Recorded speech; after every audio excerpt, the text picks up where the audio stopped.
문재인 전 대통령 진보 정부에서 안보 성적도 경제 성적도 월등히 좋았다 이렇게 주장을 했는데 여기에 대해서 대통령실 고위 관계자는 윤석열 대통령이 늘 얘기한 것처럼 굴종적으로 겉으로 보이는 한산한 평화로운 상황이 평화가 아니다.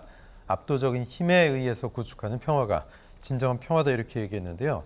최 교수님 어떻게 들으셨어요? 그러니까 저 말을 좀 이해를 못 하겠어요. 저는 무슨 말이냐면 압도적인 힘의 우위 이건 필요하죠. 근데 그것이 평화를 담보하려면 그걸 기본으로 하고 그리고 나서 대화가 이루어져야 돼요. 네. 그런데 북한이 지금 우리가 북한을 침범하거나 침략하는 건 아니잖아요. 그런 계획은 아예 없어요. 네. 그럼 북한이 자체적으로 핵 개발하고 미사일 개발하고 이런 부분을 막을 수 있는 방법은 뭐겠습니까?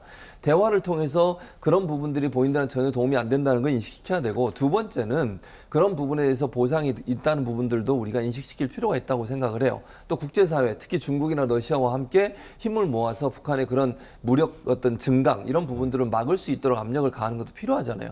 근데 지금 이 정부 들어가지고 그 군사 정책을 보면 북중러 그리고 한미일 이렇게 삼국과 삼국이 냉전 시대로 돌아간 듯한 모습을 보이고 있지 않습니까? 이런 상황이 계속되면 어떻게 되겠습니까? 한반도의 긴장은 계속 올라가는 거예요.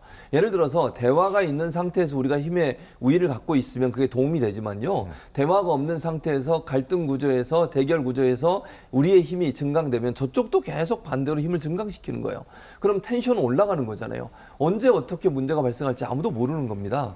저런 지금의 윤석열 정부가 하는 방식으로 해서 우리가 무력 증강을 하면 된다 이렇게 얘기하시는 것은 평화에 대한 기본적 이해가 저는 잘못됐다고 생각해요.